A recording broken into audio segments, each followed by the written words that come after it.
Hello and welcome back to Dial H for Heroclix. This is episode 332. We got quite the episode this week. We're going to talk about a little bit of Wonder Woman news. We have a special guest, play a little bit of Bad Samaritan, a little bit of trivia. Howdy, howdy. Let's get rowdy.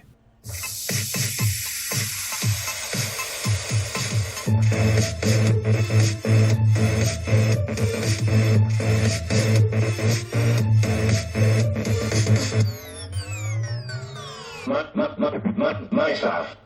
Dial H for Heroclix is brought to you by CoolStuffInc.com, where you can find cool stuff in stock every day, including all the latest Heroclix singles and sealed products. Make sure you check them out at CoolStuffInc.com. Joining me in the studio, like always, sadly, we can't get rid of this guy. He's my nemesis, Simeon Bruce. What's going on, Simeon? Not a tumor. I'm a nemesis. So yeah, I'm here. You're there. But even better than Simeon, ladies and gentlemen, the one, the probably the only, Alex Morse. What's going on, Alex? Hey there, Calder. Glad to be here. Glad to have you on the show, my man. So to give everybody just a little bit of background, to know who our, amazing guest is this week, we're going to ask some quick questions so listeners can get to know you. So Alex, how and when did you get started in the world of Heroclix? All right, do you want me to do the full story this time? Let's do, origin story me up, baby. Let's do it. Okay, origin story. All right.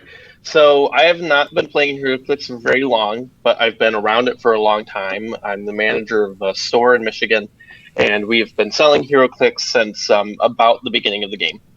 And one of my friends, John Carl, has been playing the game for a long time. I've seen him play. I've seen other people play. I've sold lots of Heroclix to people.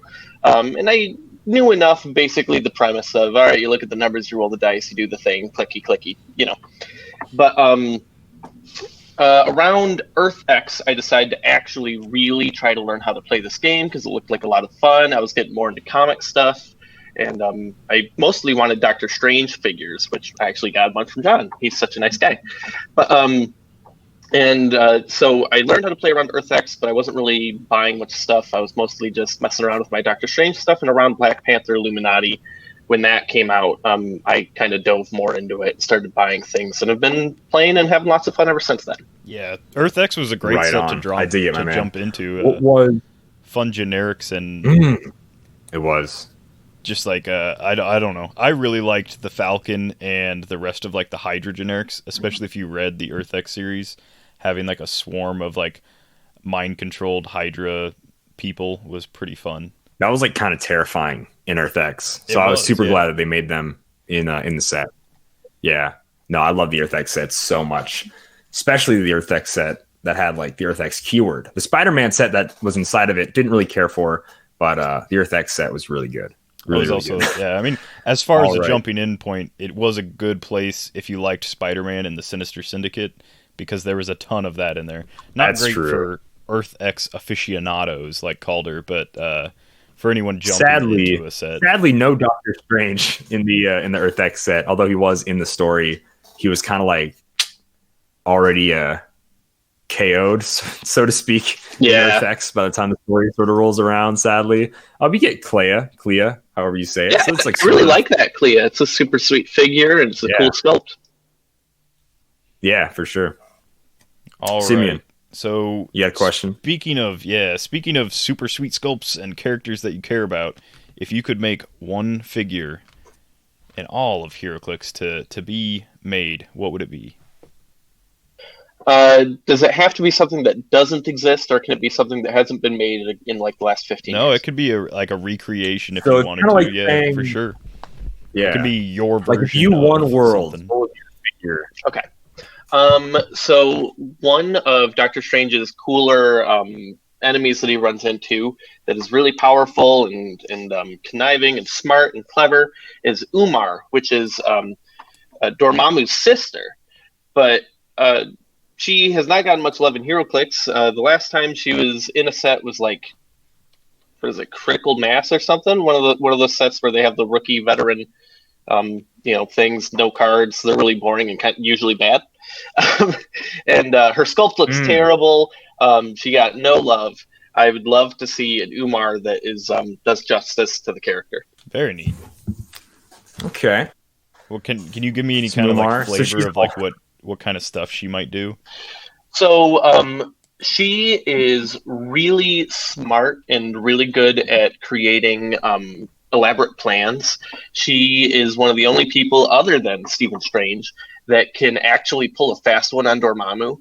She's really good at kind of manipulating him into doing what she actually wants instead of what he wants. So it'd probably be, well, it wouldn't literally be mind control. She could probably do some cool mind control stuff, probably some like outwit, cool things that'll kind of manipulate the whole world around her. Nice. Kind of sounds like your normal everyday sister, I guess, but oh, geez. Okay, interesting. Just love you, sis. She doesn't listen. It's fine. She doesn't listen. No. All right. Yeah. She does like my thumbnails. We're good. So I know yours don't either. That is true.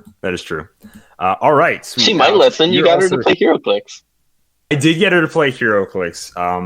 But she's went on record saying, I've tried to listen to your podcast, but after the little happy segment, you guys are speaking in tongues. Like it's some completely different language. I have no idea what you guys are talking about. I'm like, that's the way it is. I imagine if I listened to a Magic the Gathering or like a G.I. Joe trading card game podcast, I'd have no idea what's going on either. I doubt that's a thing. But anyways, you're a shop manager. What's it like in, let's say, Despotellis times with the Despotellis running wild? What's it like being a shop manager current day? This is going to date the podcast so hard, but you can go like, what's it like being a normal shop manager, normal everyday life versus the new normal? Sorry. So it's really strange because for a lot of what I do right now, it doesn't feel very different. There was definitely I was laid off for like the second half of March and most of April because we were just completely closed when everything was shut down in Michigan and everyone was quarantining. Well, everyone was supposed to be quarantining, and but then around like June we started to or in May, sorry, we did like curbside pickup, which that was really different for us and really frustrating. And then in June, we were able to start having people actually come to the store again. And people, I don't know if people had money burning holes in their pockets because they had canceled trips to things they were going to go do or because of stimulus money or whatever. But a lot of people really came out to support their local gaming stores. And it's been really busy. Normally, I have more like projects for the store I can work on. But a lot of it lately for me has just been like almost what feels like quote unquote regular retail work. I should mention that the store that I manage is in a prominent tourist town in Michigan. It generates per capita more tourist revenue than any other town in the state. So we get a lot of people traveling through. And what's crazy to me has been the density of people coming through town, even despite all of the COVID stuff. Despotellis stuff, if you would please. If you say the C word, it screws with algorithms. I forgot. I actually knew that, and I forgot. I'm sorry. That's all right. Don't worry about it. Simeon will bleep it out. No, he won't, but it's fine. I will not. Anyways, so being like a shop manager, I know. And now that I'm editing, I indeed did not. So I had always said, I think it'd be really cool to own a shop. As like a child, I was like, man, there's no comic book shops near me. It'd be so cool to own like a comic book store. And then I grow up and I'm like, it'd be cool to own a comic book store and a game store. But I would like die on the hill that my comic book store would never have any Superman. My game store would never have any Magic. Do you think a game store could be so blatantly biased against like the biggest game like ever and still survive as a game store? As a game store, I'll start by saying as a comic store, you might be able to get away with not carrying Superman. But you do sell a little bit of comics too. But you might be able to get away with not carrying Superman just because there is such a huge diversity of other stuff within the market that a lot of people do really care and are very passionate about. As a game store, it's going to be really hard to do it without Magic, but not impossible. There's a store down in, I can't remember where it is. It's further south in the state, but not Detroit. And they only have like 800 square feet in their store, and they are all board games, and they do like 7 figures revenue in a year. Okay. And no TCG at all, just board games. Yeah, all board games, and they have like basically their setup is like they're very good at utilizing their space. They have those like library rolling ladders. They have that set up on a wall with shelves of games, and it's like floor to ceiling games, and they're really good at basically they carry stuff that they feel really confident in, and that lets them sell it better. That's some like Harry Potter wand. So shop, you could totally do exactly. You could totally do a game store without Magic, but it is hard. Okay. So don't get your hopes too high, Calder, for running your I probably won't free be starting game a store. small business anytime soon, but it was something I was curious about because everywhere I go, and especially this new game store that opened up near my hometown about an hour away, they're just constantly, I mean, like opened up so new, they have almost nothing on the shelf, which I'm like, maybe I should have bought some board games. But they're like constantly posting on Facebook about like Magic tournaments they're running a few times a week. And not being in a Magic aficionado player or whatever, I was like, I want to go support them, but like I don't want to learn how to play Magic, nor do I want to play in a toxic environment, not as in people, but as in smell and physical environmental air that I would be breathing in would be very toxic. Toxicity levels of Magic players is somewhat high. It can be. Not as bad as Smash. Not as bad as Smash players. If you play Smash Ultimate and you would go to at a convention, especially to a Smash tournament, you should have nose plugs or something because Smash players are awful. Like, now I like playing Smash, but you guys gotta figure out what deodorant is. Anyways, getting a bit off tangent, we can go ahead and move into what made us happy this week before we jump into news. Unless you had any more questions for Alex, Simeon. No, I was just gonna say, as far as like your shop goes, like what do you see it doing like in the future? Is there any like big changes that you're planning, or is there anything that 2020 like made you reevaluate and you're gonna like shift your store in any kind of direction? That's actually a really good question because there is. So this is something that we had been planning on doing before everything happened, anyways. But it definitely made us realize we needed to do it sooner rather than later, and it became more of a priority. We're switching our entire point of sale system, which is the person who's basically been in charge of doing that. Let me tell you, it's an awful experience, and I wouldn't wish it on anybody. But basically recreating everything in the entire store on a new point of sale. And what that's allowing us to do is to have a real online store, and we can have, including our trading card game singles, and in theory, I believe I can also set it up to do Heroclix, although I have not gotten to that part of it yet. That would let us put every single item in the store into an online store for us to manage, and it links other stuff together that makes a lot of things easier. So that is definitely something that we are working on doing, but it might not be done until like the end of the year. Cool. Yeah, that sounds pretty interesting. I know I've got like 3 local shops that have been having varying success in like the current climate and stuff, and one of them heavily relied on Magic, so they like physical Magic tournaments. They had like the Friday night Magic, and they had weekend tournaments and stuff all the time. I should mention that we've definitely done a lot of Magic events. We've hosted regional championships, we've hosted state championships, stuff like that. So we've, our largest Magic tournament we've run was 226 people. Very nice. Wow. It's like, because that's just people, like a state level, or even a regional, like that's insane. Like for a Heroclix national tournament, 200 people is good numbers, so for a Heroclix, that is awesome. Anything that is really awesome. 200 would be insane. For a Heroclix anything tournament, 200 is really good numbers. So let's go ahead and move on to what made us happy this week. Simeon, you want to kick us off there? Yeah, so what made me happy this week was junk stocks in town, and no, it's not your favorite garage band from down the street that plays Monday nights. It's a flea market thing. So I went to that this weekend. It's just it's literally just like a farmer's market, but a much larger venue and like way more stalls, way more space. They've got everything possible, including like antiques, and then just people with their own like personal stuff they make. There's like a leathersmith that brings his like stuff in. There's people that bring homemade root beer. They've been there the last couple years, and you can just get like a growler full of root beer that's homemade, and it's delicious. I can't plug their company because I can't remember the name of it, but Great River Maple is also it's out of Iowa, but they make some of the best maple syrup I've ever had, and also maple cream, which is just like, yes, I will take a sample.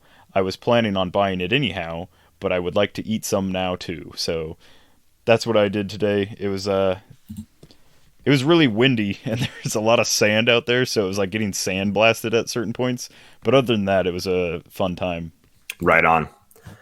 What made me happy this week is I made a trade thread, which got like no bites at all whatsoever, except for one dude. Good man by the name of Aries Edge went ahead and saw I needed some Templars and some mercenaries, kind of like the generics that I like to collect. And he just sent them to me. He might not want to even be shouted out, but Aries Edge is a good guy. He just went ahead and sent it to me. So now I'm probably going to see if I can send some generics somebody else's way, or just some figures somebody else's way, because that was just super nice. Really just the giving spirit in the Heroclix community is great. Because I always see like a week or two ago, there was some guy who just gave some stuff away for free, which is like really cool. Or maybe there was like an altercation or something that happened, and he like over traded like vast quantities like in this dude's favor, which was really cool. So love the Heroclix trading community on Facebook. They're super great dudes, a lot of them. And make sure you leave feedback, guys. Always leave feedback. Yeah, and update that feedback, admins. Yeah. Even though you're all right, your time doing it nicely, please update the feedback. For free, volunteering. Yes. Yeah. What made you happy this week, my man? So, other than being asked to be on this podcast, Thursday was mine and my fiance's anniversary, so we went and had some super amazing dinner, and that was really good. Okay, right on. Which means we get to go ahead and crack into the news.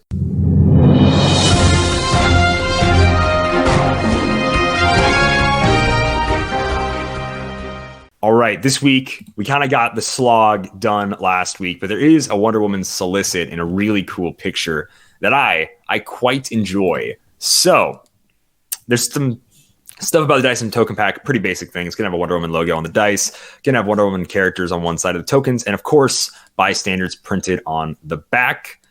Very interesting is the Play at Home kit. So, for most of you guys, the Fantastic Four kit was sort of not really shipped out to some places. It was a little tough to get there for a while. And then the Spider-Man Venom Carnage kit just has not appeared. So we don't know who the LE figure is. And it's just kind of looking like we're not going to know for a while anyways. And we know that the Wonder Woman kit and the Fantastic Four kit are going to be Play at Home kits, which is when you buy from whatever retailer, your local game shop, Cool Stuff Inc., whatever it might be, you can get the choice to get like a $10 add-on, which is going to be a play-at-home kit. So it's going to include one limited edition Wonder Woman figure with a character card, one Invisible Jet Clix Effects bystander, and a double-sided 24x36 map. And that's one of each for $10, which is pretty solid. So if you want to run at-home events, if you can't go to your venue right now, this is pretty cool. I'm excited for the Clix Effects bystander, probably the most. The jet on a Clix Effects seems like it's going to be really, really small. So I don't quite understand how that's going to look or work. But just to see that Clix Effects aren't going to be, a thing where it's like, we'll do them for chases and then we'll forget about them for another few years. But it's like, nope, already a little bit over a year goes by and then boom, Wonder Woman gets some Clix Effects. So what do you guys think about this play-at-home kit? I think it's a great idea to get figures and maps in hand without being able to without punishing stores that aren't holding events, and kind of forcing them to, but also still bringing revenue into the store, still giving the people that are would be playing stuff that they want or are interested in. I think it's a good all-around kind of idea. So I agree with what Simeon said, especially from the store perspective, but also as a player, I mean, I like playing in sealed events and I like that whole thing, but in a way, as a person who's very bad at Heroclix, this is almost better for me because it guarantees I get the map. Yeah, there you go. That's another thing is like right on. Some people might like look at the price and kind of balk, but I do know that like for like a pretty decent fact that for people who don't have a normal venue or they have a venue that is so popular that like they can't win the OP figures, a lot of these sets would normally sell for like $15 or more on eBay. So you're getting it at like a discount because they're kind of cutting out the secondary market, which is great all around in my opinion. Anyone that has access to like some sort of shop where they would be able to pick this up will be able to get these figures. And I imagine this Wonder Woman's gonna play similar to like Overdrive, where she like makes a vehicle pog and then gets in it. Oh geez, that's what we need. We need a new Overdrive. The good news is that's what we really need. She won't be like 35 points or whatever he was. She'll actually have hopefully. Like a cost attached, I'm sure. We shall see. Eclipse Effects isn't a pog at the very least, so maybe she only has it with that sort of thing. It probably won't act like Overdrive anyways. I'm sure I'm worried about nothing, even though I played the heck out of that figure. So like I want to talk. We have a quick read, which confirms a lot of figures and then kind of doesn't confirm the equipment we're going to get, which is a bit of a bummer. But Wonder Woman 80th Anniversary has something for everyone. So this is your basic DC set. We have Batman, yeah, Superman, yeah, Harley Quinn, yeah, and Green Lantern, yeah. So, wow, that's so unique, DC. Thank you. That play especially well with Wonder Woman and the Amazons. Even gamers unfamiliar with comics will still recognize tons of the popular characters in these boosters. Wonder Woman 80th Anniversary has more exciting captains and sidekicks, so more than 15 in total. Curious how that goes. Hopefully we get a Batman and Robin, a Superman and Crypto, Superboy, whatever. That'd be great. Powerful female characters from across the DC comics are also featured in the set. Sadly, it is My Enemy Has Returned. Mary Shazam, formerly known as Mary Marvel, is making her return. Star Sapphire, Teen Lantern, Jessica Cruz, and Supergirl. So Jessica Cruz just got her first version in Rebirth, and she's already going to get another version, which is cool because obviously she doesn't have any, before this. So as long as we don't get like a million Jessica Cruzes and they wear us out, I'm cool with it. It goes on to say powerful. No, these figures will have improved detail and paint. So it's kind of the same thing they said earlier about the upgraded looks. Figures from more rarities, more accessories, better sculpts, cooler energy effects, and more dynamic poses. Cersei and King Shazam have never looked better. These incredible sculpts can't be missed. Each booster will come with 5 pre-painted figures, and select boosters will come with bonus equipment objects like Wonder Woman's bracelets, the Lasso of Truth, or lantern constructs to use on your Heroclix team. That last one gets me excited, but I'll finish here. With more than 80 figures and equipment, collect including 12 chase figures. This is going to be one of the most exciting Heroclix sets to collect ever.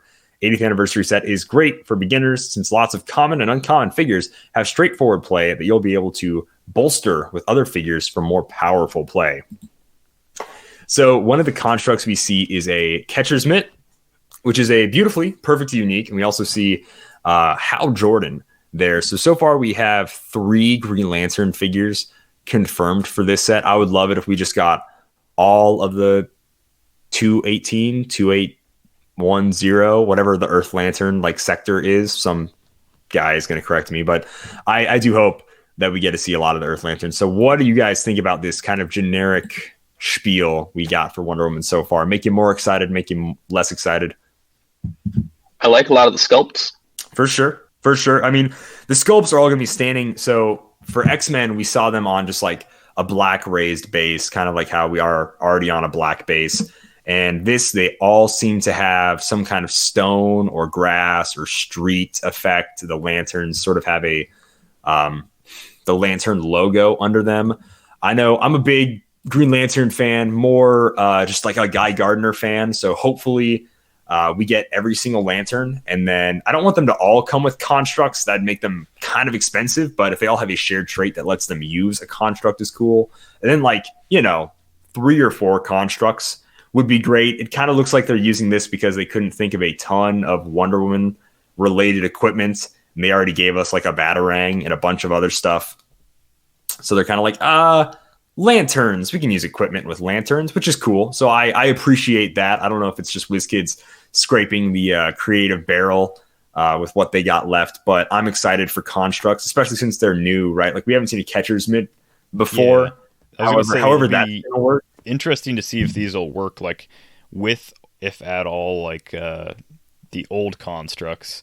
They would have to have like a relic card, or they'd have to have like an alternate resource card to still work with the Green Lantern resource. But it'd be interesting to see if they actually like backtrack them to that. I imagine they won't, but it'd be cool if they did, and you could use that old like LE set of Green Lanterns with these. I mean, that would be cool, but WizKids and being backwards compatible doesn't happen ever, pretty much. And if they have happened, excuse me. But yeah, moving on, some of the more Wonder Woman stuff, they are going to be doing I don't even know what these are called, Battlegrounds? Is that what we're calling them? Yeah, DC Battlegrounds. Heroclix Battleground boxed set. So just like the Avengers, JLU, yeah, Avengers versus Thunderbolts and Masters of Evil set kind of thing they did. It's going to have 10 Heroclix figures, 20 Heroclix cards, just like the other one did, where they'll have separate dials. One will be like a more new player friendly with fewer powers and stuff, and the other one will be like a little bit more intricate and more stuff going on. 18 object and terrain tokens, which I imagine 3 light, 3 heavy, that's 6, and then your terrain between blocking, hindering, smoke, water. So nothing super exciting with the object and terrain tokens probably. 4 full color maps, which is just 2 two-sided maps, 2 6-sided dice with the Wonder Woman logo, a Heroclix Power and Abilities card, a Heroclix Core rulebook, and a Scenario Campaign rulebook. And it's retailing for $40 MSRP. So, I mean, it's what we've already seen. It's cool that there's going to be 10 figures. And, I mean, of course, it's going to come with maps. So, anyone that's not super interested with the figures might be interested in the maps. Okay. Nice. And that is all the Wonder Woman news. I'll make sure to probably pick up some of it. The inclusion of the Green Lantern objects definitely makes me want to buy more of it. I will be interested to see it in sealed. That's what I'm most excited for. In around April, hopefully we do some sealed events would be fantastic with a set like this. So kind of going on with news, the Rock Worlds happened this weekend. Congrats, Adam Friedman. Anything else besides that in news, Simeon, that we want to move on to? No, he also won Nationals. So back-to-back online Back-to-back online champ. Yeah. Adam Friedman couldn't be bothered to get dressed. You don't have to because it's all online. Did he before? I don't remember. I think he was always not really. He was kind of wearing like sleeping clothes. Yeah. Yeah. That's kind of his thing. I believe I'm like to win. I mean, clearly it 0-3. Pretty sure I'm like 0-3 against Adam Friedman. I have a pretty bad track record. He beat me in Rock Nationals singles. And I would say purely because I didn't pack Underground Cavern as a map. I think if I would have brought that map, I think I would have beat him. But that's what all losers say, so I'm just not going to go into it. Anyways, yeah, congrats, Adam. I hope you enjoyed your microwave Jack's pizza for victory, unless you did put it in the oven, in which case, congratulations. Good job. Truly the dinner of champions. Moving on, this was a point of discussion that we specifically wanted to have Alex on here, was the retaliation potential watch list ruling. Now, they only mentioned Iceman and Tri-Sentinel, but obviously this is a problem across several things. I specifically mentioned how the choosing a target works in Heroclix and how I think it's broken. No one messaged me and said I was wrong and I'm terrible for it, so I'll assume 5 of you agree with me. Definitely the 2 listeners in Jordan I think the 9 listeners in Russia and the 2 listeners in Jordan definitely agree with me. So thank you guys for listening. I know you agree with me. And if you don't, let me know. Yeah, just let me know. So moving on to the whole like target thing, Alex said, you talked in a new podcast about not like, why am I reading this? We have you on here, man. So kind of tell us what you think about the whole, like, I can just do an action because even if there is no valid or legal target, it's an after resolutions, and because of how shape change works, I still get to use my after resolutions if I would have done that if there were to be an active or legal target. And instead, even though there is no active or legal target, I can just bop, do whatever. So kind of go into your experience with how like Magic ruled that and how it like works. Yeah, so first, I should probably mention I am a Magic the Gathering judge. I've been playing the game for 17 years now. So a lot of my thoughts behind how I think Heroclix should look at this comes from that.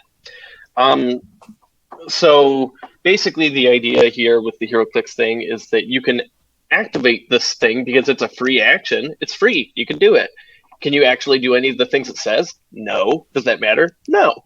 And then after resolutions, you do the thing because, hey, you activated your free action. So in Magic, you wouldn't be able to do any of that. In Magic, if something says target on the ability or on the spell, then you have to be able to satisfy all of those targets at the time that you're trying to activate the ability or cast the spell before you can even actually do it. So an example I gave in the Discord was there's a spell called Aerial Predation. It says destroy target creature with flying, period. You gain 2 life. So if this were Heroclix, if there were no creatures with flying, you might be able to go, okay, I just don't do that part. I'm going to gain my 2 life. In Magic, you can't do that. You would have to be able to target a creature with flying to even cast the spell to begin with. And I think that Heroclix would benefit a lot from anything that says choose. You need to be able to actually choose something. Now, there's a lot of different types of choices that you make in Heroclix. So the reason that I wanted to talk about this was, as before mentioned, I haven't been playing Heroclix for super long. Maybe there's cases where this literally breaks the game if they put that rule in, and I wanted to explore that. It is tough because because I know nothing about Magic, just from the example you gave, the wording, and Heroclix has a crazy wording problem. A normal English-speaking person has trouble understanding all the nuances of what can't use, countered, may, all these like words that you might not think twice about. In normal life, all have completely different meanings inside Heroclix. So kind of that separated by a period thing in Heroclix is different. Like it makes it almost like it's a separate part of the trait entirely, right? So when your card had a target a flying character, period, then heal to, in Heroclix, it would just be like, I could heal to, right? But you need to have a target for that to work in Magic. So the way that wording is in Magic, we wouldn't be able to like one-to-one print that on a Heroclix card because it doesn't work for how the wording in Heroclix is. And Heroclix wording has such a crazy problem. And they did their best to fix it in 2017. They cleaned it up for sure, but it's just so wacky. Simeon, I'm probably like going to just ramble trying to figure out like the good ways. Cause like there's a lot of examples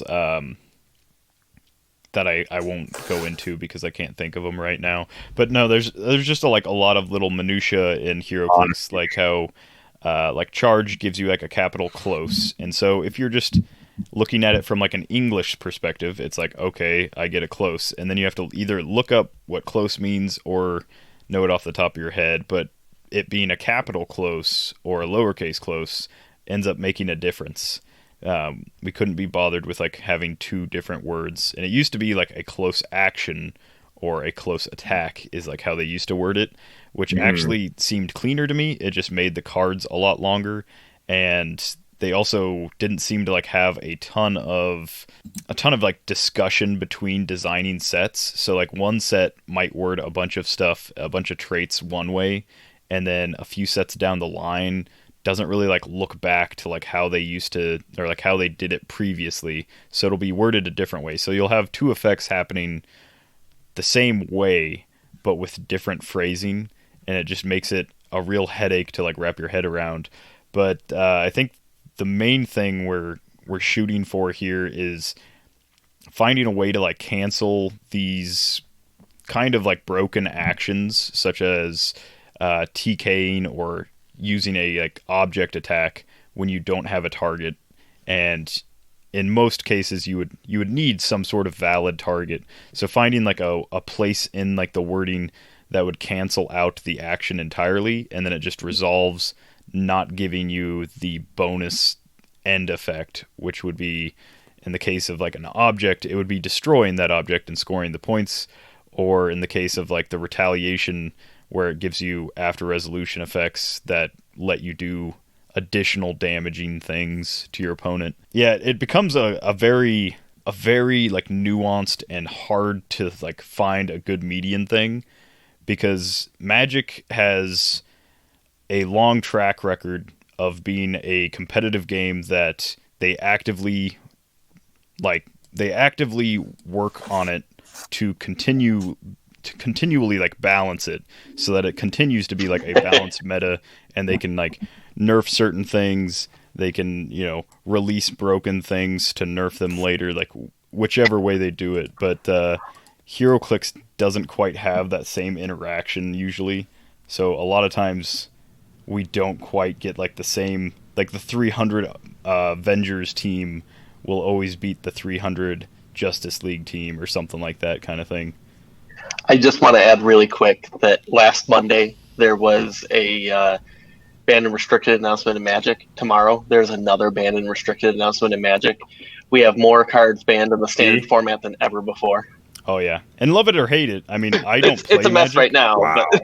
Yeah, I don't play Magic, so I understand why you would be frustrated with like building a deck and then suddenly they change how like one of your main things works, and all of a sudden like your deck's worthless, or like one of your expensive cards you just dropped a bunch of money on is worthless now.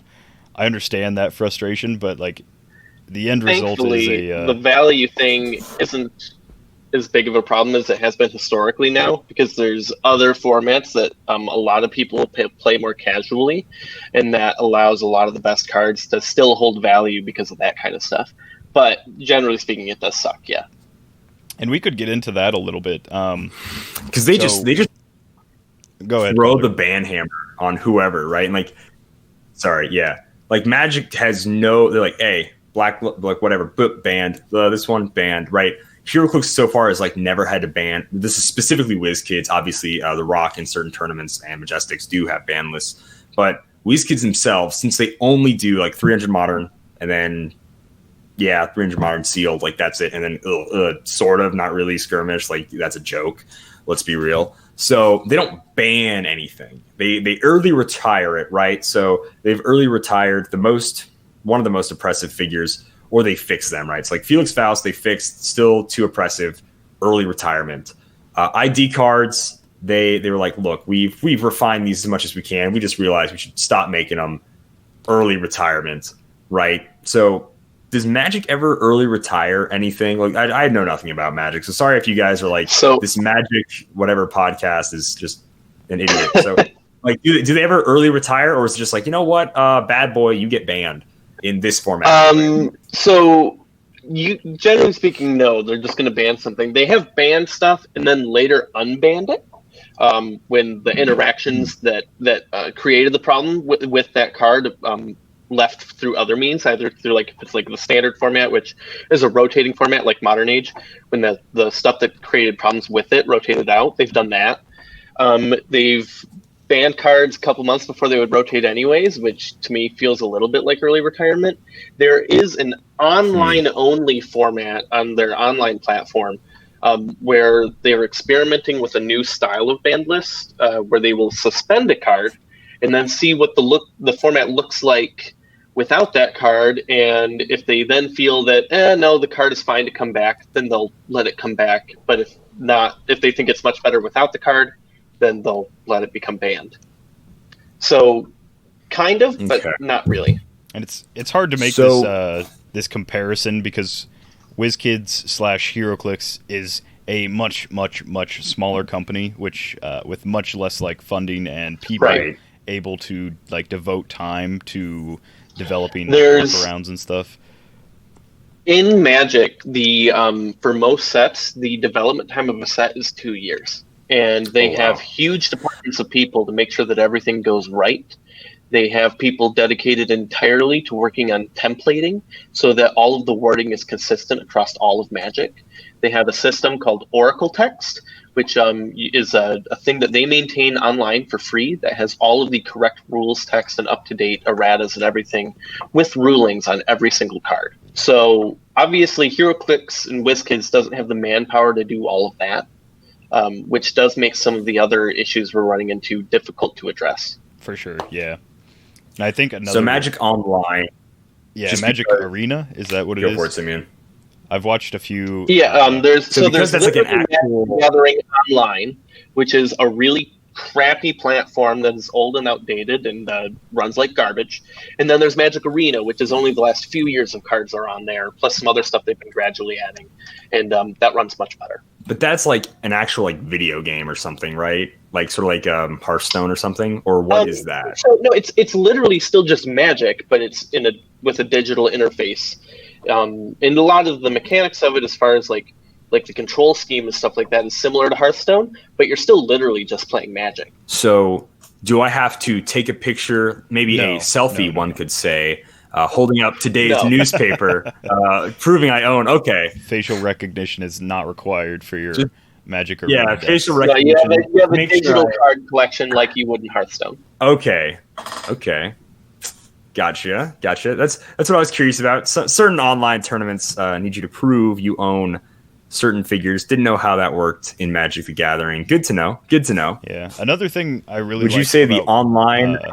Keep going. I really like about Magic in comparison to Heroclix is their commander formats, and like they have a lot of additional formats other than what like Heroclix is just the 300 modern, and then everything other than that is basically you're doing it on your own, so it's like Golden Age, whatever you want it to be.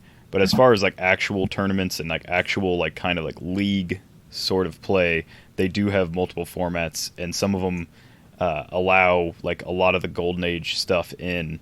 Yeah, I mean, apart from the literal competitive formats that are called eternal formats, the ones that don't rotate, you can use older cards, but starting from different points. Like those are still very competitive, and while Wizards of the Coast admits they don't necessarily design cards specifically for them, they do try to, at least in most sets, they do try to keep an eye on them and keep things under control. Whereas, for example, Commander is kind of all over the place. It's the Wild West, but in a good way. And a lot of formats in Magic, Wild West, unlike Standard, Modern, and Legacy, were created by the community. Commander was a community-created format, and it's now the most played format of the game. Oh, that's interesting. I didn't know that. Yeah, I think... so this sort of leans into like the fact that... No, Simeon, by all means, interrupt me. Please, go. Go ahead. I didn't start talking first or anything. Twice, no. It's fine. Okay. It's all fine. right. Okay. This sort of leans to like the fact that old Magic cards still... that old Magic cards still have like a use. You know, and this goes into like a question we got on Discord about how Chance says, is it just me, or does it seem like the lifespan of playable figures, even in casual, it's getting shorter? Even things from the past 2 years seem to struggle against commons, uncommons, and rares now. Do you think Magic just has a better system where even though some of this stuff is like 10, 20 years old, it's still good? Or is it sort of like it's still good, but like, yeah, dude, it's the zombie team base of Magic. Like, it's never gonna not be good. Or it's the Felix Faust of Magic. Like, yeah, it's not gonna be good. Or are there still like cards comparably wise where you're like, yeah, dude, the uncommon commons from X set are still just as good as today's common uncommons or whatever? To sort of it's kind of a contextually mixed answer. Depending on how you look at it, it'll be different in different formats. So if we look at, for example, Legacy, which is you can use everything, but there's a banned list. It's how do I put this? The cards that are really old in there that are really good are just really, really broken. And then the cards that are, but most cards from those sets compared to new cards are utter trash. And then, generally speaking, they'll use these really broken cards to prop up really strong things from more recent years. Okay, so it's similar to how, like, a Golden Age tournament, you might run like a Heroclix resource on the like hot new figures with like the better stats. You bump them up with like older broken kind of resource stuff. Similar. Okay. Now, not every deck is going to be like that. There's some decks that, hey, in the last 15 years, I changed 3 cards kind of thing. But most of the time, that's the case. Generally speaking, if there's a deck that's still really competitive that only plays really old cards, it's because those cards had a very specific synergy with each other. Okay.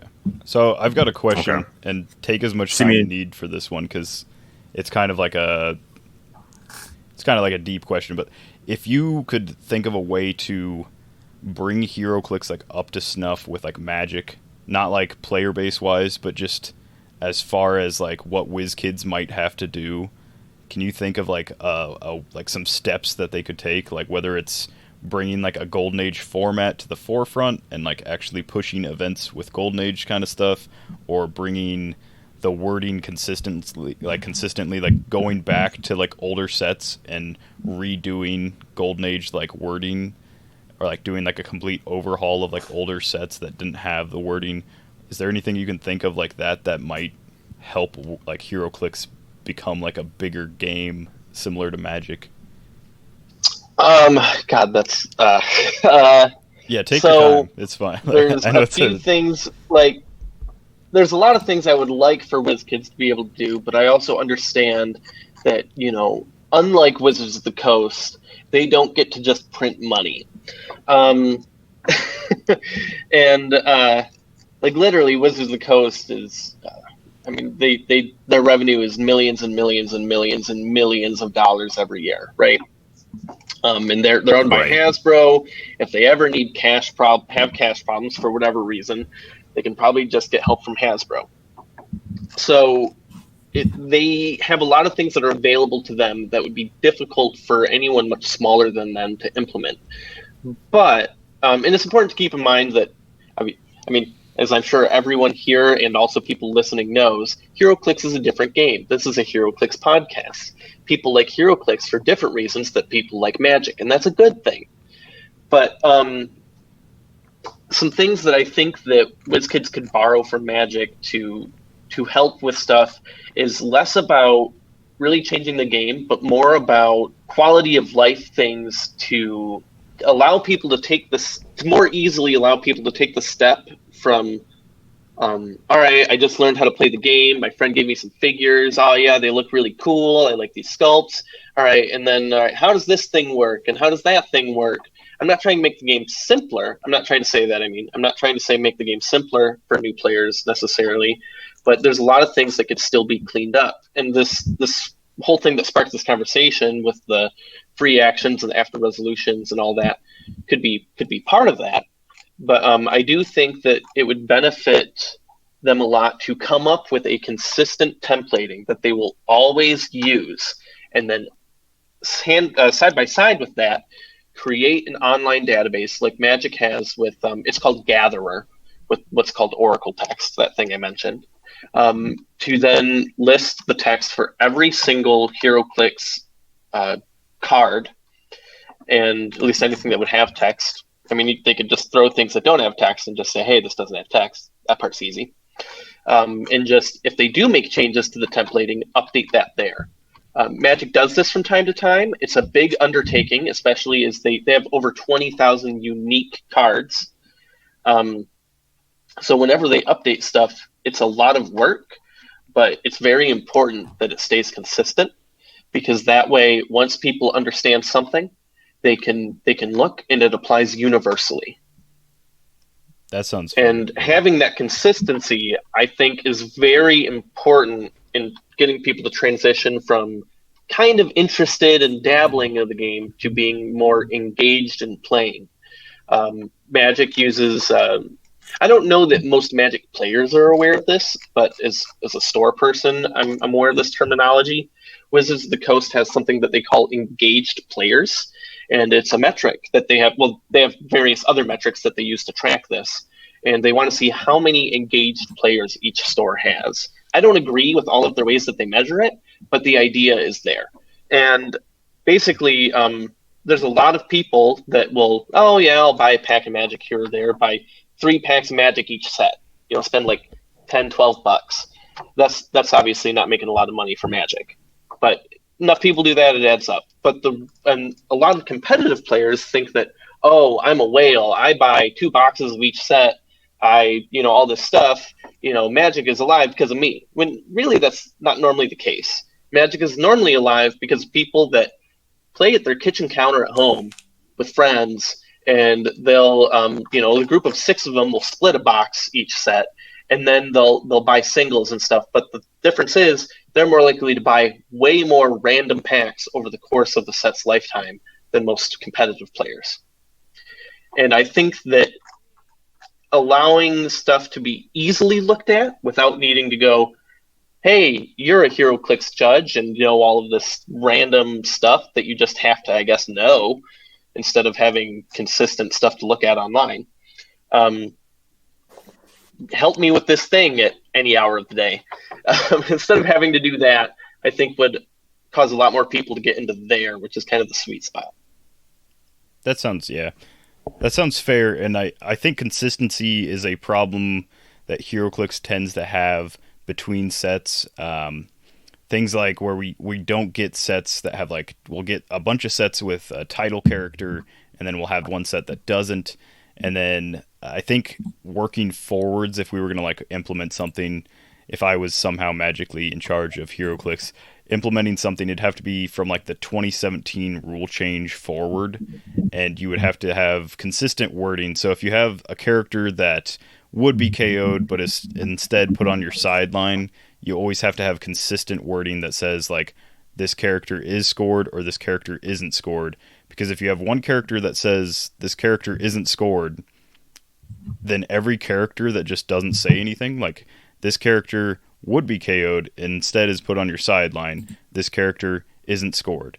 Any character that just doesn't have that last sentence isn't scored and just says this character would be KO'd is put on your sideline, you instantly have everyone asking, well, are they scored? Do I get the points for that?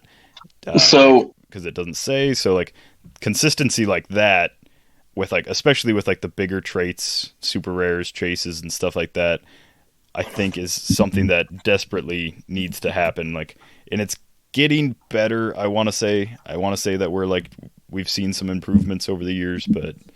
So one of the things with Magic, I've talked a lot about templating, and they can, maybe they have a card design where, whether it's thematically or for balance reasons or whatever, they want it to behave in some way different from another card that's very similar to it. And so they can use the templating to be able to lay that out in a way that makes sense. So using your going to the sideline thing. So if they just had a rule of if it goes to the sideline, it's it just, as a rule, it isn't scored, for example, but you might be able to tack onto that at the end, except it is scored. But you need to be able to make sure that you're consistent about every other instance of that where this is the exception, and it's clearly labeled as such. Does that make sense? Or did I lose you? I think that makes sense to me. No, we're still here. It's just Kalder is too big brain for me to wrap my head around sometimes. Yeah. I'm going to be very quiet. I have some Magic experience. I've never been an active Magic player, but I really enjoy watching high-level, competitive Magic. I think the way that people combo certain decks is super interesting to me, almost like how sometimes Heroclix can be, but in Magic, especially with certain decks where you'll have effects that trigger other effects that trigger other effects. And this is a complete tangent. Yeah. Right? You'll have a card that, will trigger 3 effects that replenish your mana, allow you to retap certain things, and then you'll be able to do the whole process over. And the game state basically ends at that point once you've, gotten your draw limit and you've actually activated this. You basically win at that point. And I really enjoy watching that kind of stuff. So I watch that. Kalder, I think, still believes that Magic, the card game, has David Blaine as one of the characters. I would imagine so. Mickey Mouse, the Magician's Apprentice, and then you not so popular Magician's Apprentice. You joke. Nicolas Cage movie. We're moving more in that direction in Magic. There's a product coming up that's it uses characters from The Walking Dead. Oh, really? See, I'm not far off. They're taking properties. Planeswalker to just be for the record. I hate that product. I was yeah. I kind Planeswalker Walking Rick Dead is really going to be a pretty meta card. Baby, Planeswalker Negan. Oh man.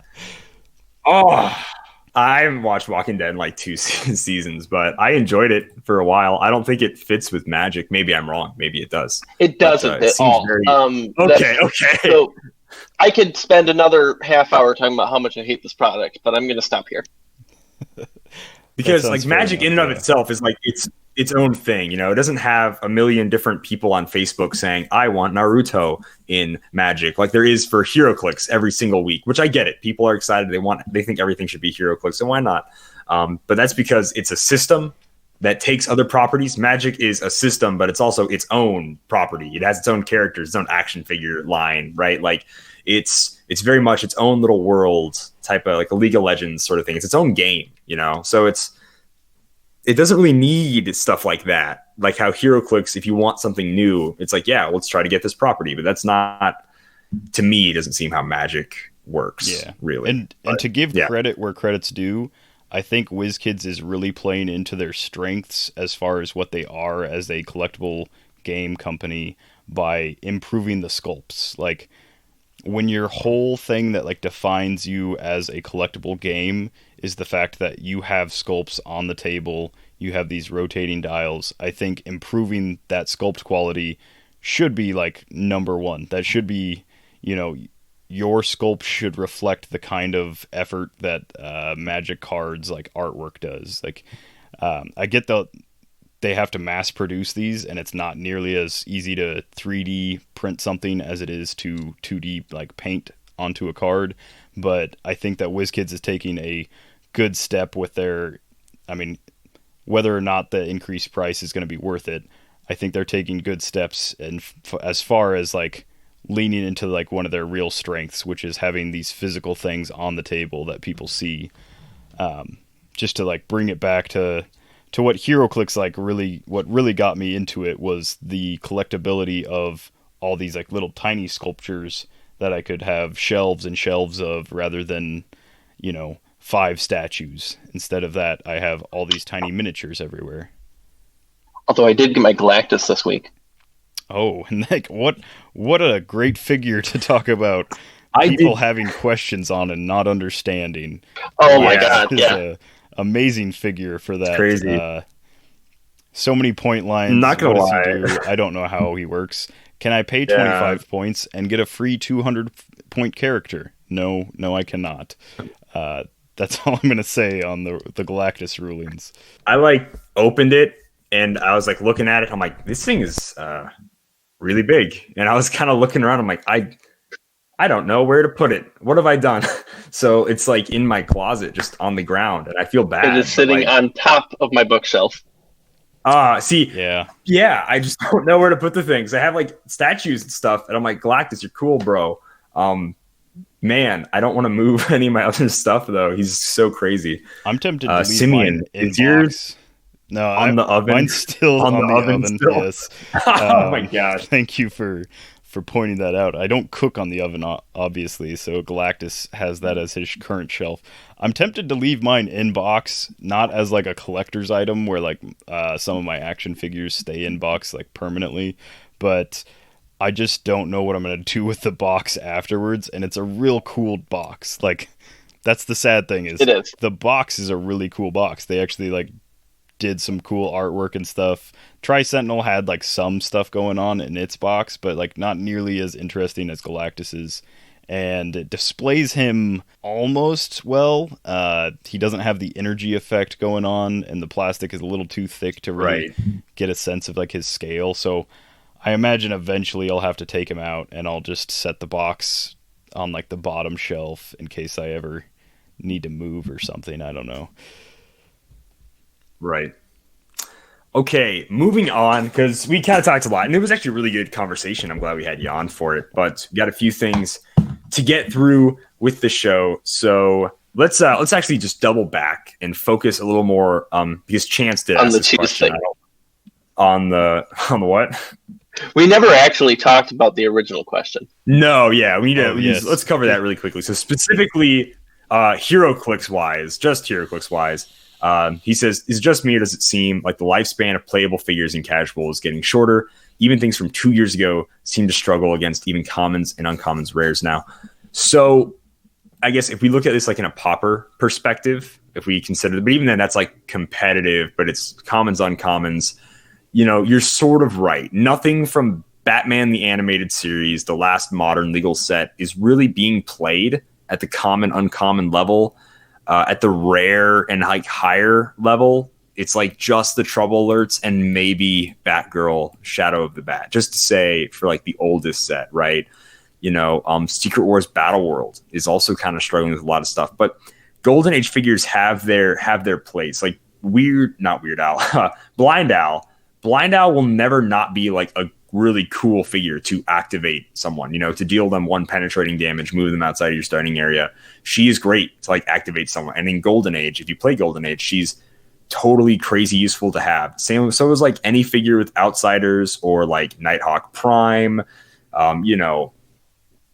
figures that are like crazy old, stuff like that. Like they're really, really useful. To go along with like a really old figure, so one of the things that I don't think is power creep is the stats on a card or on a dial.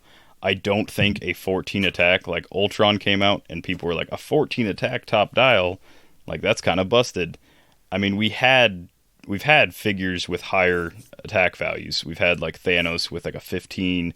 We've had Ares from the DC like Legacy with a 14 top dial. We've had 14 attacks, so it's not like that Ultron is beating that Ares because he has a 14 attack. It's not the like stats, it's the point value, and also just the beyond the point value. I think a lot of the newer characters are getting like better traits. So it'll be like 5 sets ago you had a character that had to turn an object into a vehicle. That's like 10 sets ago, 12 sets. I don't even know how long ago Overdrive was, but let's say like Overdrive was an amazing taxi for a lot of reasons, but he had to turn an object into a vehicle, bystander, enter that, and then drive. And then in ABPI we got Voyager, who could just straight up carry, what was it, 3-4 people. So like the taxis have gotten like way better, and it's not like Voyager was worse because she cost more points. She actually, she fit theme. She had good stats. There's a lot of stuff going on for her.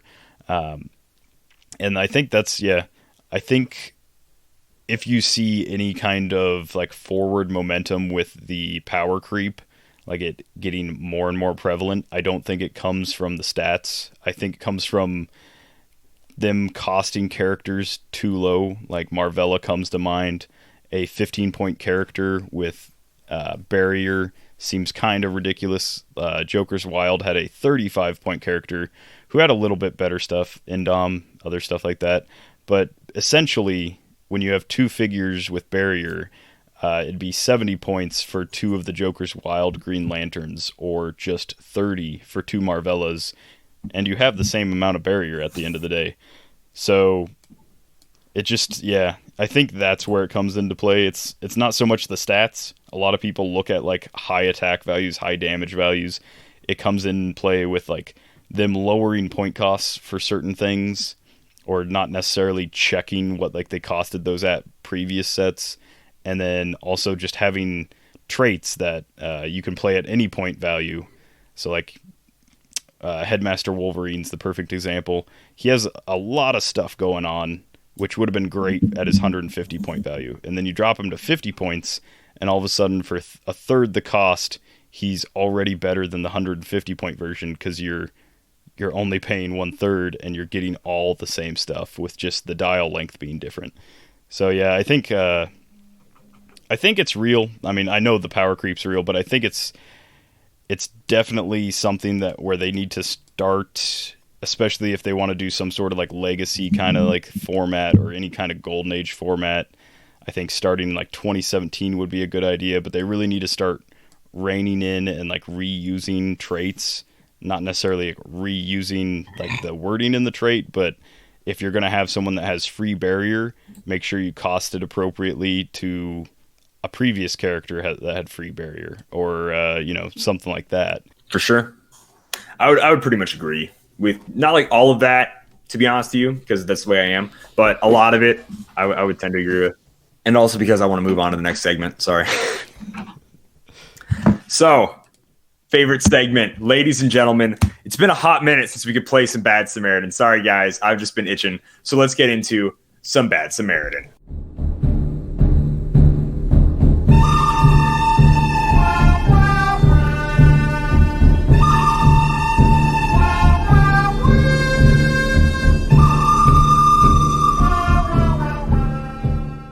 Bad Samaritan is a really cool, crazy fun game. I know Simeon already has a number generator pulled up, and he's not doing it just this minute. I know he's already been prepared since the beginning of this podcast for Bad Samaritan, but since it has been so long, and like always, we're going to run down the rules really quickly. So I have 3 figures that Simeon and Alex don't know of at all. 1 figure at a time, 1 round at a time, they will get a clue. Then they'll each get a guess, and then they don't get it, boom, next round. They'll each get a clue. They each get a guess. They don't get it. Boom. Last round for that figure. They each get a clue. They each get a guess. And if they don't get it by then, I get the point. And if they get it, either one of them will get the points. There's 3 figures. Each figure gets 3 rounds, which means they'll get 3 clues. And each round they get 1 guess. So they get to make 3 guesses for each figure, which is pretty solid. These all have to be modern age. So it's going to be Batman the Animated Series until Spider-Man and Venom Absolute Carnage. Galactus, technically not legal for modern play yet, so Galactus will not be part of it. Spoiler alert. I'll give you guys 1 free one. It won't be Galactus. You're welcome. And that is basically the game. And if you guys want to follow along at home, you can pause after I give a clue before Simeon and Alex give their answers. They'll probably be humming and hawing for a little bit. There are, of course, it's a 1 through 20 random number generator. This means 16 through 19 are going to be free plays, and number 20 is you're going to get 2 clues as free, which will spin it randomly again. You'll get 2 random clues for free, versus a free play, which means you get to choose any clue at all, and you can get that one for free. So, yeah, and since we can't use HC Realms or Clix Nexus or any other clue giving or cheating device, I should say, since we can't use those, you at home also cannot use those. There's no cheating when it comes to cool, Bad Samaritan. That's the bad part of Bad Samaritan. Not cool. That's the best part, or fair part, I would say.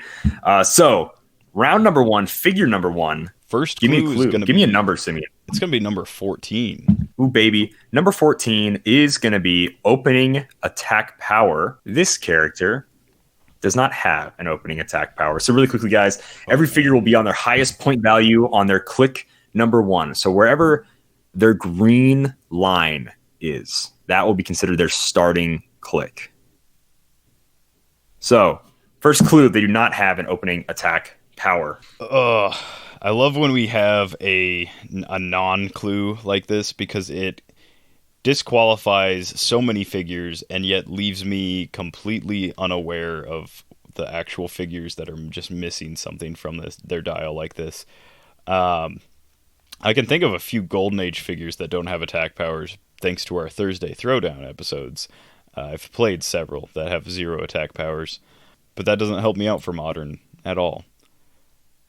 So I think I'm going to just take a shot in the dark and probably be wrong, but I'm going to say something like Mary Jane. I think maybe she has in-cap, but I feel like maybe she just has nothing. And so I'm banking on that nothing right now. That was going to be my guess. It's going to be... Oh, I'm sorry. Ooh. How dare you? I'm pretty sure Paparazzi have in-cap, but she has nothing. Let's see here. God. Like Simeon said, it disqualifies a lot of stuff, but leaves me with nothing, because Mary Jane's pretty good, but most of the stuff that doesn't have anything, I probably don't care about. So, let's see here. No attack power. Probably not someone particularly strong or noteworthy. So, I don't know, maybe one of these other secret identity people. We'll keep it thematic. I don't think Peter Parker has one, so we're going to go with that. Okay, locked in for Peter Parker and Mary Jane. It is going to be neither of those characters. Figure number 1, clue number 2. Simeon, you got a number for me. Number 2 for clue 2. Synchronicity. Okay. Number 2 is going to be point value, and this character is 20 points. Oh, okay. That should narrow Very it down. helpful. So that actually quite a bit takes it back a ways, because I don't think Spider-Man has any 20-point characters. They've got some cheap stuff. Marvella's 15. Maybe Gwen Stacy. We didn't guess that one. She could be 20 points. Jeez. I'm trying to think of... That's like a super generic dude. No attack and 20 points. Oh, man.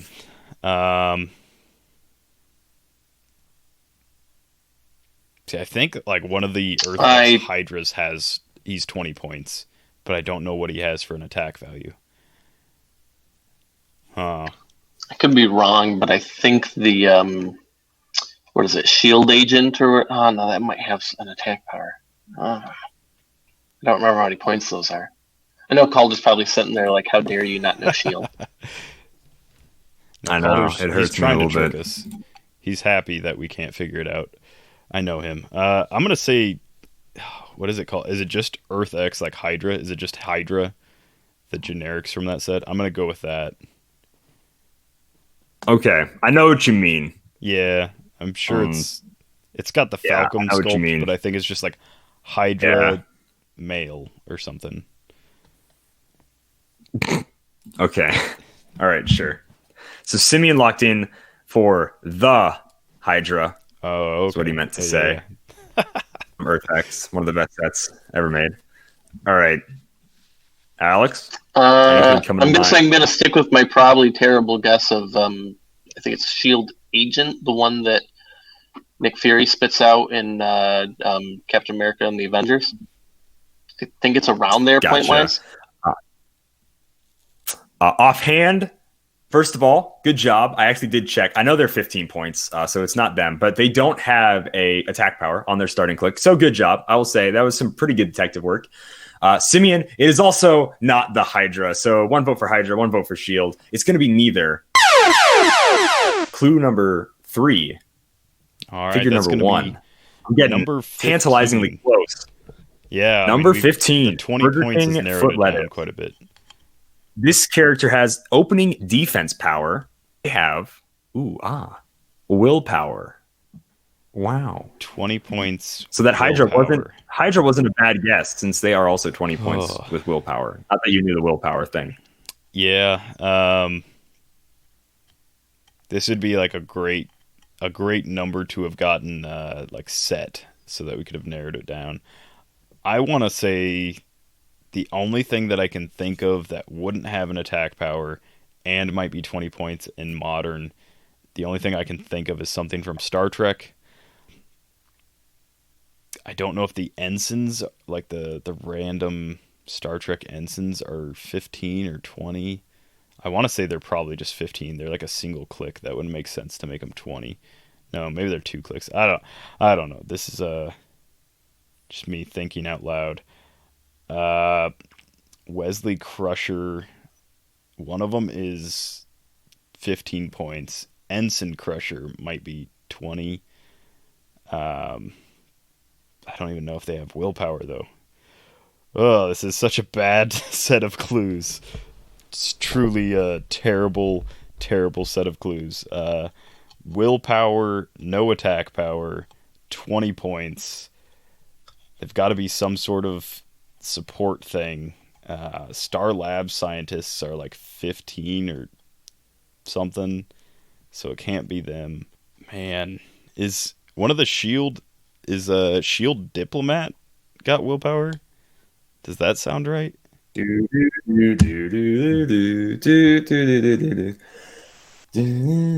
gonna throw out... I don't think it makes sense for them to have willpower. It's probably like some kind of support ability.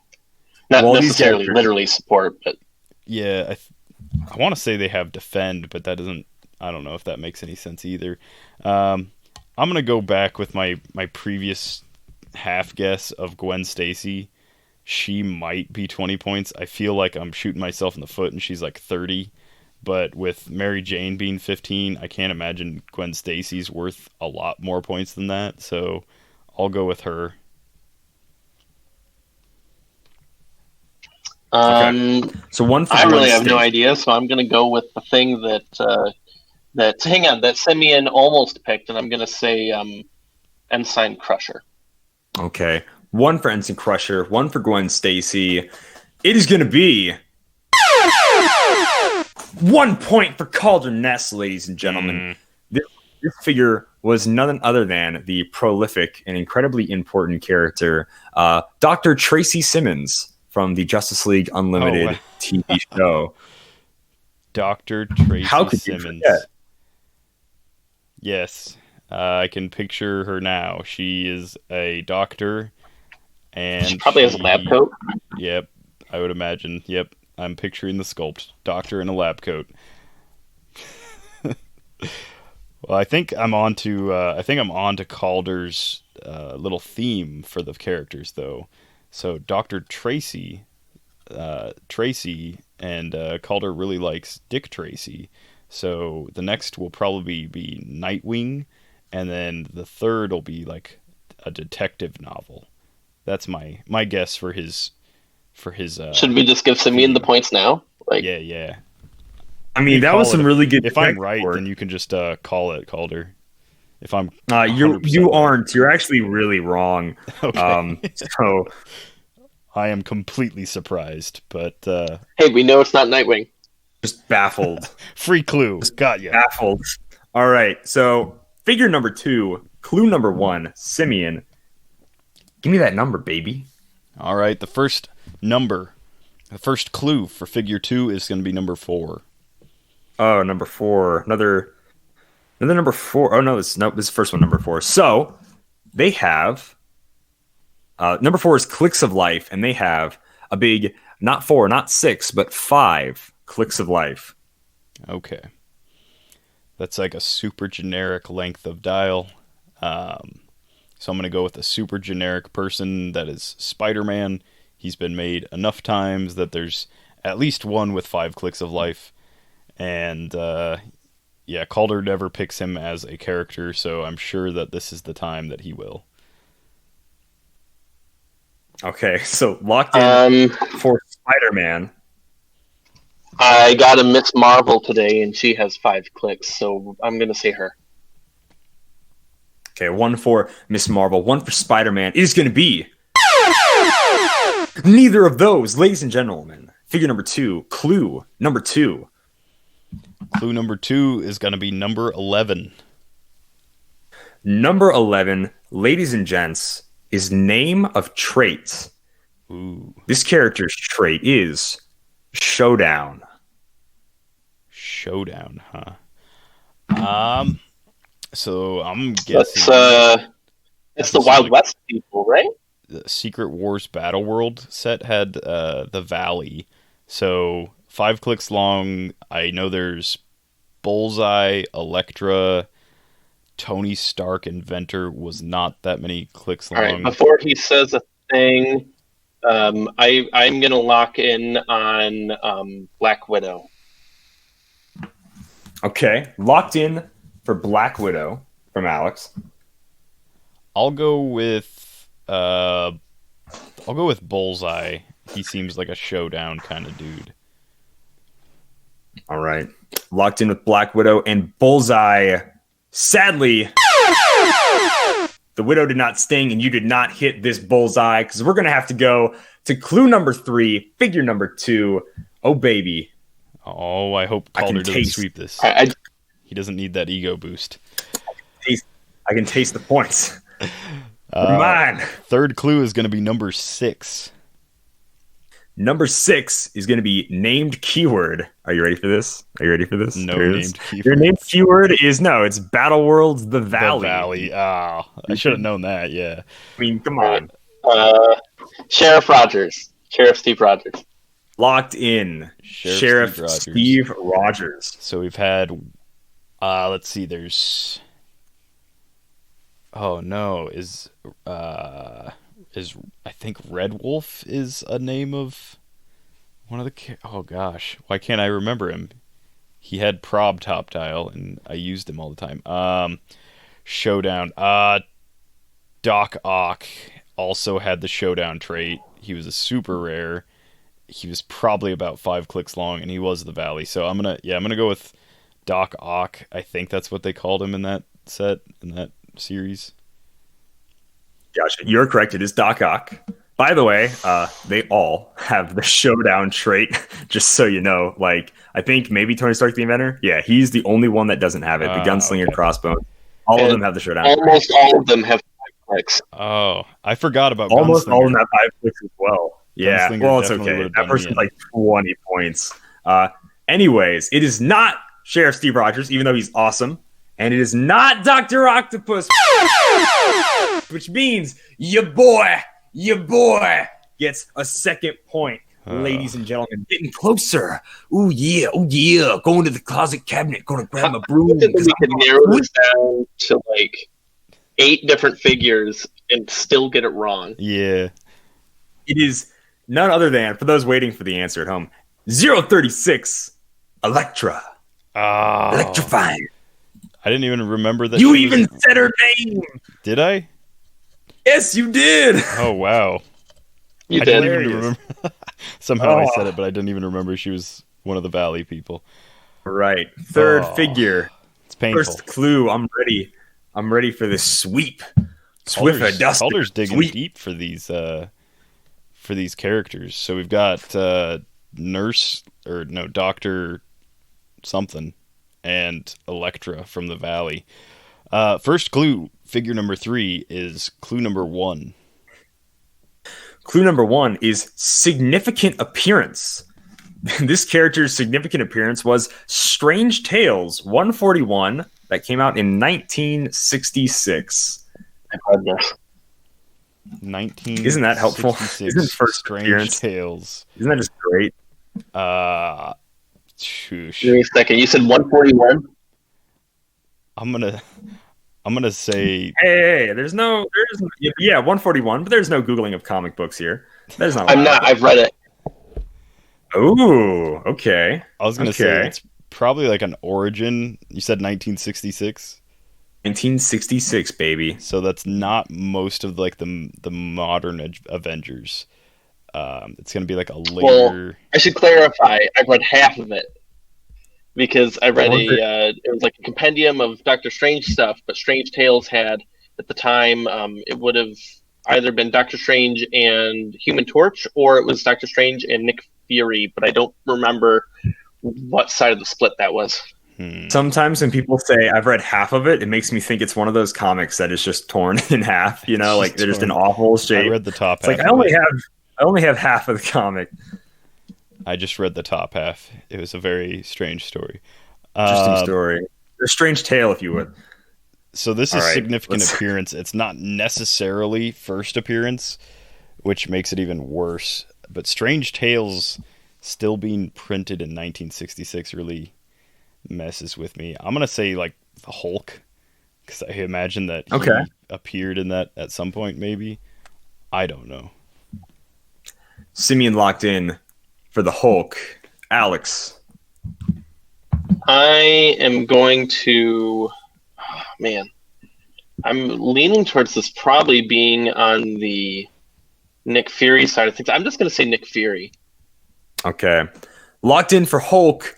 Locked in for Nick Fury. What was that? Get the dustpan? Oh, we're even a step closer to the sweep because it's neither of those. Oh, yeah. Not enjoying this at all. Second clue, number 5. Clue number 5 is going to be rarity and set number. This figure's a rare with set number 050, set number 50. Wow. So it's a big set if 50 is still a rare. Normally we're reaching like super rare territory. Strange Tales. Are we agreed that Strange Tales is a Marvel property, so it's not like a DC character? Okay. That narrows it like into 3/4 because DC doesn't print any sets anymore. Let's see. 050, still a rare. Could be ABPI. I feel like that was a really large set. I can't think of off the top of my head. I don't think any of the last couple. I know Fantastic Four, Spider-Man, those weren't huge sets, and I know for sure X-Men Dark Phoenix Saga rares definitely didn't go that high. I think the chases might not have even gone that high, so it's not that set. So I'm going to go back to like ABPI and say something I know was a rare. I'm going to go with Black Bolt. Okay. Locked in Simeon for Black Bolt. I'm still thinking this is probably on the Shield and Nick Fury side of things because, to be honest, not enough 1960s Doctor Strange gets Heroclix. But it's pretty. And I'm pretty sure it's on that side of Strange Tales and not the side when they were mainly doing Human Torch in it. So I'm gonna pick another thing that I randomly know is a rare that might be from that stuff and say Melter. Okay. 1 for Black Bolts. 1 for the Melter. And the Black Bolt didn't strike. And the things that needed to be melted weren't melted because figure number 3, clue number 3, ladies and gentlemen. Oh yeah, the dust is piling up. It's waiting to be swept. Oh yeah. Oh baby, getting close to that sweep. All right. Well, this might even the odds. Finally, we have clue number 18. So we can finally get a free play. Clue number 18 is a free play. Popular free plays include number of clicks, rarity and set number, something you already have. Generic keyword, improved movement or targeting. Those are great. Very popular ones. I'll read them all off here. So point value, set, number of clicks, rarity and set number, named keyword, generic keyword, improved movement or targeting, top dial stats, name of a special power, name of trait, any special combat symbols, and then opening, movement, attack, defense, and damage power are all the free things you can choose. All right, so we've already got it narrowed down to Marvel and a larger set that it's like a 50, number 50, and it's still a rare. Might be like the last rare before the super rares. I think if it's a rare and it's that high, it's definitely got a trait. So, I was thinking the same. Yeah, I'm saying we go for name of a trait. All right. Alex, are you okay with it? Do you consent to name of a trait? I do give consent to name of a trait. Okay, fantastic. Both parties have agreed for name of trait. The trait is going to be assembled bolts and masters. Bolts and masters. All right. I'm going to go with another... Melter was wrong, so we're going to go with another guy that has a terrible name and say Fixer. All right. Ooh, I think Fixer could be it. I know for sure he was a rare. I don't remember if he was number 50, but I know he was like a higher rare. I want to say... They were really bad at naming things, so I picked a thing with bad names. Right. Black Knight, I think, was like 36, and like they did a couple of them right in a row, so it was like Black Knight, Radioactive Man, Melter. I don't think that those guys... I don't think Black Knight was it. I don't think the other ones are close to 50. I want to go with Baron Zemo, because he had a rare... Is that... From that set, did... Assembled bolts and masters, so it's definitely a Thunderbolt dude, and it's definitely...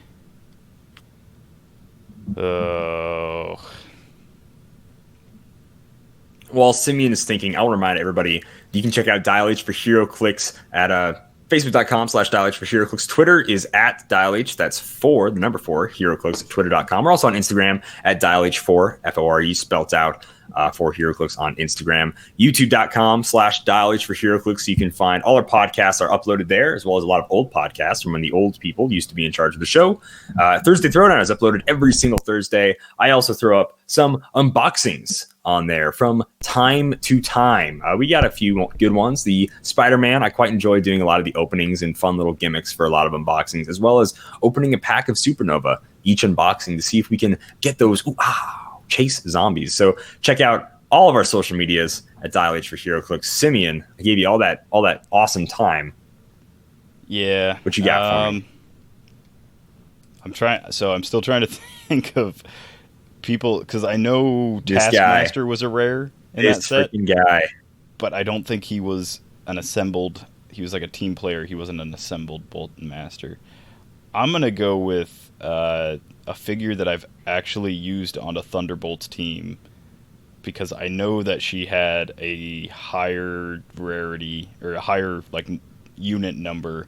So I'm gonna go with Moonstone, because I think she had the mind control thing, and I think she was almost a super rare. So I want to say she was close to that 50 point or the 50 unit number line. I don't know. Yes, of course. Calder's you would think that, but really, I can just tell. You were completely wrong, Simeon. You were just so awful. And here I go, dustpan, broom, and right before I get to that dirt, Alex, you took my sweep. You took my broom away from me because it's none other than 050, the fixer. Mr. Paul Norbert Ebersol himself. What a name. I told you they were terrible at naming people. Oh, man. Paul Norbert Alex takes home a point. The Ebersol. Fixer. Wow. I really did not think that set had the rares going all the way up to 50s. It's been a while since I played with those figures, I guess. The case, there's I think 51. It's 75 figures. After 70. Oh yeah, 75 because there's the Ultra Chase. Ultra Chase, yeah. Oh, okay, yeah. It's a big set. I should know. I own all of it. It's a lot. It's a lot. It's a big set. Right. So good job, Alex. That clutch. I still win. Don't get me wrong. I still win. I just don't sweep. The blow to my ego has been severed. I'm just glad I got one. I thought for sure I wasn't going to get any. On the board. Ladies and gentlemen, Alex Morse on the board. Imagine not getting any. And just not imagine. Wait. Don't say it, Calder. Those were some tough clues. I'm sorry. I won't. So we can move on. Alex, I think you're gaining some traction here. So I want to do trivia really quickly before we have to let you go. And you can plug your store and plug anything else you want to go before we let you leave, because the episode is getting a little long. But I do want to do some trivia. This is Heroclix Land. Today's contestants are a business intelligence consultant from Casca, Minnesota. So each question that you get right, you will get an action token. Each one you get wrong, you get wrong. You have one help, if you want to call it that, because he certainly did not help in Bad Samaritan. You can ask Simeon for help with an answer. This will be Dial H for Heroclix trivia. So, yeah, it's going to be awesome. There are going to be 6 questions. And like I said, each one you get right, you get an action token. So it's going to be this fun little see how far you can go. You only get the one lifeline, though. You got 6 questions to go through. It's not necessarily a gauntlet, but it's pretty good. So question number 1, Dial H for Heroclix. We do all sorts of segments on our show. I would name them, but that's what I'm going to ask you to do. Can you name 2 of the reoccurring segments we do on the show? News and community do not count. Does Bad Samaritan count? Well, as we just did it, sure. It is a reoccurring segment. I did not think that. Yeah. I'll see if I can come up with 2 others. But some others. There's you have your new one. What did you decide to call it? I don't remember if you called it anything. The new generic one. I'm not going to remember the name now. There's that new one. You have sure. So ones that are on every week don't probably count. So no Jedi Legend. No. Okay. None of these consistent things. So there's the God, it's on the tip of my tongue. There's it's like I feel like it has corner in the name or like market something or God. Cannot think of it. All right, wow, this is somehow harder than I thought. Yeah, it's definitely close, and this definitely shows me we have not done these segments in quite a while. Value corner. Yeah, there's Value one. corner is correct. Value corner is one of them. All right. We do quite a few segments. It has been a hot minute, I should say, a hot minute for some of these. But we do a lot. I listen to the podcast while I drive to work, so this is what I get for having to focus on not crashing a vehicle while I. Oh, jeez. You should be definitely paying way more attention to the show and less attention to the road. That is a joke, people. Please. I know. Okay, please, ladies and gentlemen, don't totally just only pay attention to the show. I love listening to podcasts when I go to and from like work or on a road trip or something. It's great. I know it certainly kept me awake these last couple of hour drives.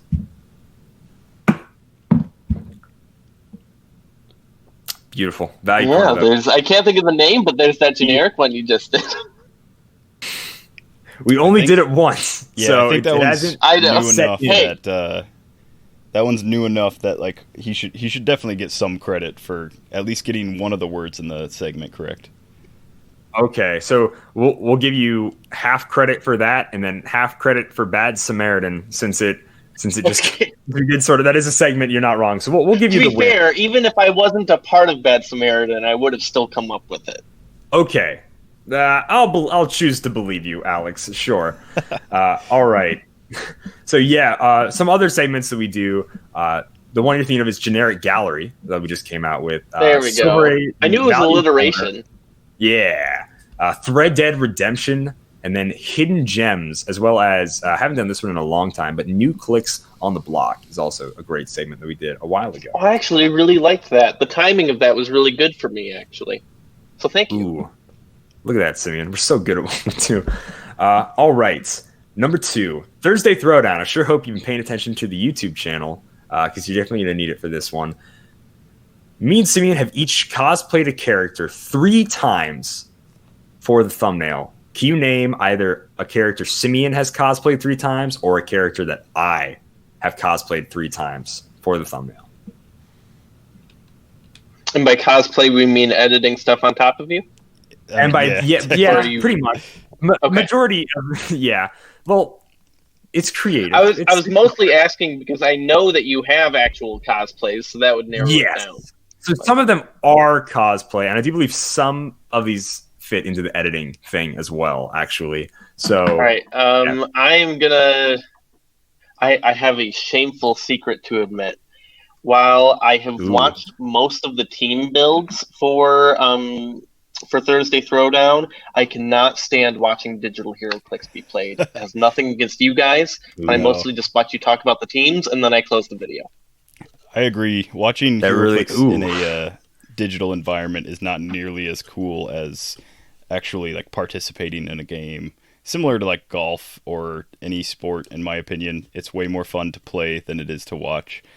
But to give an answer, I am going to go ahead and guess that Kalder has done a lot of Captain America, and I am going to guess that Simeon has done a lot of Wolverine. So, fun fact, you're correct, because I'm only asking you to do one of them. I've actually only done Captain America twice for Thursday Throwdown, but Simeon has been Wolverine 3 times. Lazily, I might add. Using the same Wolverine picture 3 times, but he has been Wolverine 3 times. The good old Guy Gardner is the one that Kalder reoccurringly. That was going to be my other guess, but I was like, I don't know if there's enough Guy Gardners to pick from. Surprisingly, in Golden Age, I think it comes up a lot. Pretty much every Guy Gardner that we have so far. Yeah, I don't think I've maybe not the like legacy. Kalder got War of Light. He got the original Red Lantern. Yeah, I really lucked out. Yeah. All right. Next up, Dial H for Heroclix has been around a very long time with quite a few different hosts. Simeon and I are the current hosts. The original podcast had 3 hosts that are no longer part of it. After that, 2 of the hosts left, and they had 2 more hosts. And then after that, one of the hosts left. It was down to those 2 hosts. Then the last original host left when I joined the show, and then it was me and one other host for a while before it was me and Simeon. Can you name one of the other hosts besides me and Simeon? There's a guy named Chris. Yeah. Do we have a last name? I'm still going to give it to you. Okay. I don't have a last name. I remember a little while back there was an episode where he came back. That might have been like a holiday episode. I don't remember. Okay. Yes, it was one of our Christmas episodes. We had Chris on a Chris Christmas or something like. I don't remember what I called it, but yes, Chris is correct. A Christmas miracle. What was his last name? I'm just messing with. Yes, a Christmas miracle. All right, Chris Britton, good guy. Yeah, I was just messing. All right, this is good, dude. You're 3 for 3 so far. You're killing it. So you're halfway there. Simeon and I have each won a state championship. Can you name not which states, but which one of us has won it the most recently? Which one of us was the last person to win? This is a 50-50. Simeon. Yes, and if you can guess the state, I'll give you something extra too. I'll throw in another token there for you. So you're locked in for Simeon. I don't even remember where you live, but I think it's Nebraska. Ooh, fair. That is correct for where Simeon lives, but he actually won the South Dakota State Championship last. But we're still going to give that one to you since that was a little extra I added on. So yeah, Simeon is the last one to win a state championship. Sadly, I didn't pull it through. Didn't pull it through that day. Just made too many paparazzi. Okay, Simeon, I just don't. I can't. It's like one of those things that's like such a bad memory that even though it's like your memory and I wasn't present for it, it has latched onto my psyche and it hurts me to think about now. Just like it hurts. It hurts me. Simple mistake that I did that. Yeah.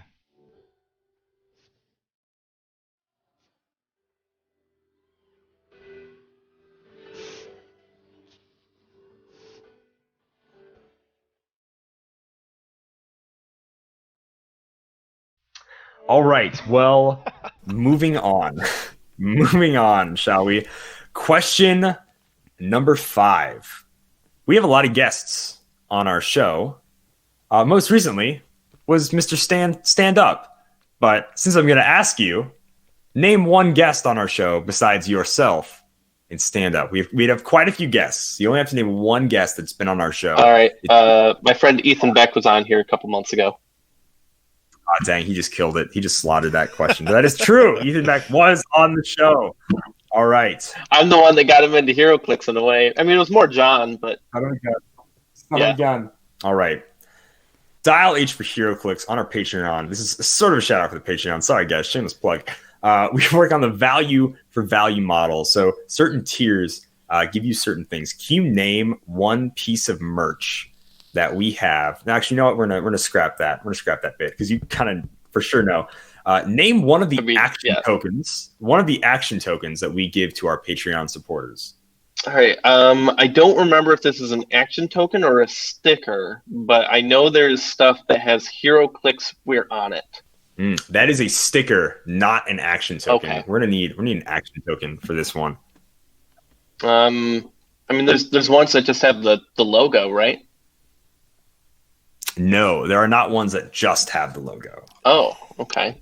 Not technically, no. Well, then I guess I don't know. The next thing, I guess I'll go to Simeon. See, he hasn't used it yet, and I didn't want him to because Simeon knows. Son of a gun. Yeah. He's gonna kill it.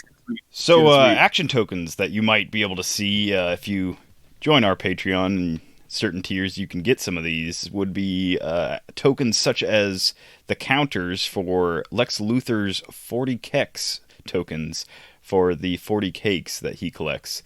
What a bad man, stealing those 40 cakes. Also, the Shawn Michaels Tuning Up the Band tokens, and the Howdy Howdy Let's Get Rowdy with our logo on them. They're quite pretty to look at. Correct. So, Alex, man, you did pretty good, I would say. That was fantastic for trivia. You got all 6 had to use your lifeline, but still, you swept the game. You did it, my man. So congratulations. Good job. I should have come up with howdy, let's get rowdy. Well, that hurt me a little bit. You had half the action token. You're true. Have our logo on it. I'm just glad he called me in on a question that I actually knew, and not one of the previous questions that I would have probably failed. Oh, no. Like, what kind of segments do you guys do? And I would have been like, yeah. I don't know. I just put the music cues in. Yeah, I just click the buttons and things happen. All right. Well, Alex, thank you so much for joining us today. I hope you had a lot of fun. It was a lot of fun having you on. So before we let you go, if you want to plug anything, your store and everything, just let the people out there. There's a camera there. There's a camera there. There's a camera there. Let them know what you're up to. I probably should put a shirt on. But yeah. So I'm the manager of a store called The Stadium. We are in mid-Michigan. We have 2 locations, one in Bay City and one in Frankenmuth. And we've been, as I mentioned earlier, been doing Heroclix stuff since just about the beginning of the game. We've in the past we have run state championships for Michigan. We've run a couple of rock events. We do, as I've mentioned, run a lot of events for other games too, and we also are now carrying comics as well. But if you come to the Frankenmuth store, that's where I'm usually at. I will always be happy to talk to people about Heroclix. So if you want to make my day, you can come in and stop. And you don't even need to buy things. You can just come and be like, hey, I was listening to the podcast. Those people are awesome. I wanted to say hi. Check out the store. Cool. Thank you. Well, right on. So everybody, check it out, especially if you live in Michigan. I know I have family up in Michigan. I don't think we live there. I think we live near Detroit. But either way, check it out, especially if you're in the Michigan area. I want to get some Heroclix. I know I played an online event earlier this year. That was a ton of fun. Yeah, and I got to send you that Fantastic Four thing that you shot. Yes, I apologize, but man, I just do not care for the Fantastic Four. But you got to be in a video. That's for sure. That was the. Yep. That was a surprise. Yeah. I'm not gonna lie. I felt a little guilty, but I was like, man, all these people happy about the Fantastic Four. Had to yuck some yum. Hey, I am honored. That is still so far, I think, my favorite video that you've uploaded. Awesome, good. Because I had a ton of fun. I was like, I wonder what the shock factor is gonna be for some people. So awesome. Well, all right. Thank you so much for coming on, my man. We're gonna round out the show. We appreciate you on. Yep. Thank you. Yep. Bye. All right, Simeon. Let's go ahead and finish up the show. Let's jump into community. There are dozens of us. Dozens! Community Tuesday's question: what is your favorite custom piece you've either owned or seen? Let's do just our favorite one, because the show's been going on a little long here, Simeon. So really quick for you, what is your favorite custom piece that you've owned or seen? So I'm going to go, I've got a few that I own, but the favorite ones, honestly, I don't do a great job customizing. But I can't remember who it is on Facebook. Somebody has done a full set of some anime, and I shouldn't say full set, but they've done a ton of stuff, and I can't remember the name, and I feel bad, but they had a Saitama. So there's actually been a few that I've seen. There was somebody that just took the Bizarro Superman, quote unquote Bizarro, quote unquote Red Sun Bizarro, I guess is what he was. Bizarro from the Red Sun universe, that dial. They turned him into a Saitama from One Punch Man. That's one of my favorites. There's also been people that have just straight up done One Punch Man figures with Tornado and Metal Bat, whatever is his name, just Metal Bat. Is that what it is? But yeah, just a couple characters from that. Really cool designs. I really wish that there was some sort of shonen license that made figures that were the same size as Heroclix, so I could just one for one swap them. But man, those are really cool. It really translates well to Heroclix. Really good action poses and stuff.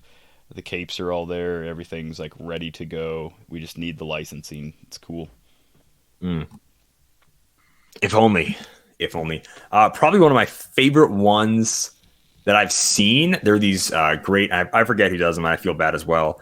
These Masters of Evil ones have been popping up just like recently on Facebook, and I really dig like this. Like these like kind of making a Masters of Evil like set. Yeah, I really like that when someone's like, you can just make like He-Man, and that's cool. But like going through all that work to like make a set, and like he's like kind of posting progress pictures and everything too. I really dig that. I super love that, which makes me want to like finish off my like Team Fortress 2 set that I started. I think I have like 4 figures done, but I'm just having so much trouble. Like the engineer has been like the toughest trying to find like a body, since I don't know how to sculpt. I'm just like Frankensteining figures together. So like, no sculpts with a hard hat yet. No, it's more like the overalls type looking thing that I need, like Farmer Man, like sculpt is like what I'm having tough trouble with. And and hard hat, like that'd be like maybe a Heroclix figure. I'd have to like probably reach to try to find and spend like $3 so I can cut its hard hat off, like just kind of like a waste. So there have been like a lot of figures where it's like obviously spy and everything like that would be crazy easy, but I haven't found like a sculpt I even like for scout or medic, which is like dude in a lab coat. So I've been trying to finish off that set. It inspires me to like finish those, seeing the Masters of Evil ones. So Simeon, you want to read your favorite one on Facebook for me? Yeah, dude. Medic might be, although it's expensive, the Mirror Universe Geordie LaForge with his like big laser cannon. That I feel like I could find some like just random tube thing, to be like the medi guy as opposed to cut up a chase. Customs, great way to keep the 25-cent singles bins alive and well at local stores. Oh yeah, finding custom fodder. All the like, I'll grab like the ones that have a bunch of effects just in case I need a bunch of random flames or lasers or whatever. So I'm gonna go with for sure Mr. Jeff Polier on Facebook. He says, I did this Phoenix Force Batman for a friend. Mostly I do painting, not modifications. Most of my repainted Clix figures are posted with other minis I've painted on my small art page. And then he linked to that page. But it's a Phoenix Force Batman using the Phoenix resource as part of the sculpt. And then the Batman, I'm not 100% sure of which set he's from. I believe it's from the Batman set, like the older just Batman. But it's a pretty sweet sculpt. I always loved that Phoenix Force resource, and it works really well for modding if you have an extra. They're actually fairly cheap to pick up, and since it's a Golden Age resource, there's not a ton of use or a ton of like value to it. I think you can pick up just the Phoenix Force. You don't even need the fragments, but with the fragments, I think you can get it for like maybe $20. Without the fragments, if someone's selling it, it's probably worth like 10, 5, 10, something like that. But it's got that huge translucent wingspan and the big like Firebird head. No nest though, surprisingly. Its nest, all its little babies are the little mini Phoenix Force, whatever dudes. Yeah, that are like good. Nest free. That's gonna be my next custom figure. I'm gonna custom sculpt all 79 of the Phoenix Nest people. Jeez, goodness gracious! I can't wait to see some like good Ed Shelton sculpt. That man's needed to be made in Heroclix for a long time. Needs to win worlds. I want to see Ed Shelton on a sculpt. It'd be so cool. All right, on Twitter, Collectible. Oh, sorry, Collectible. Jean-Luc, not a scroll, has said Prime Hobgoblin, used parts from the Hobgoblin Prime, Batwing, and Demogoblin. It's really cool. It's this great like flying sculpt, and he kind of changed it from on the glider to with huge wings. It's more, I don't think we've actually ever seen this Hobgoblin in Heroclix, but it's like this like mercenary guy who doesn't have a glider, just has huge wings. He was like a Build-A-Figure for Marvel Legends like 2 or 3 years back, but I really dig the way the sculpt looks. On Twitter, we had a bunch of repaints, but that was definitely the one that was the custom figure that was looking good. So that is our Community Tuesdays question, guys. Every single Tuesday, throw out a little discussion question. Hear your answers right on the podcast. Check it out, Community Tuesdays. So just to round us off here, we have a Jedi Legend Heroclix tip of the week. You don't want to sell me death sticks. I don't want to sell you death sticks. You want to go home and rethink your life. I want to go home and rethink my life. We got some Golden Age goodness going on, ladies and gentlemen. The sharpshooter ability says he always liked it, but you're only going to see it in Golden Age. It lets you use range while adjacent and to shoot through an opposing character. Handy if your opponent is hiding a high value or a wounded piece. So what I really like is, especially if they have combat reflexes, I can be like, I'm not going to punch you. I'm going to shoot you. Pew, pew, pew, pew, pew. And sharpshooter is basically like this crosshairs type thing that will replace the fist symbol. So if you're playing or picking up Golden Age figures, you don't know what that means. And like aesthetically, it looks really cool as opposed to like a fist symbol. It shows like someone's more of like a Punisher gun really toting tells you guy. that they're range based when they like Hawkeye. Yeah. Instead of having that fist, has that crosshair. Exactly. Sure. Like and, that's what I really like. Just as a little bonus tip, sharpshooter may be gone, but shooting out of adjacency is not. So it's now the double circle with the arrow crossing through them. And giants and colossal figures inherently have that ability. So if you're playing a colossal and you get based, you don't have to punch. So if they base you with a close combat piece with combat reflexes, you can still shoot them even if they're adjacent. Or you can typically just shoot away from them to like somebody further away if you want. Right on. Ladies and gentlemen, that is going to bring a close to our show. I've already kind of read the spiel throughout the episode. So Simeon, any last words before you read us off? If not, go ahead and read us off, my man. Last words. I wish I ate more cheese. Oh, geez. Every time I say last words, it's always this. Oh, my bad. Oh, for the podcast. I thought you were going to have me taken out, as they say. After this weekend, the first thing you were like, I need more dairy, please. That is what I want. More cheese in my life. That'll be a callback for anybody listening. The reference you don't get yet. Or 2 weeks behind, however it may be. But yeah, with that, with all the dairy references aside, you know where you can't get dairy, but you can get some cool stuff? That's CoolStuffInc.com, where you can find all the latest Heroclix singles and sealed products. Check them out at CoolStuffInc.com. Happy trails.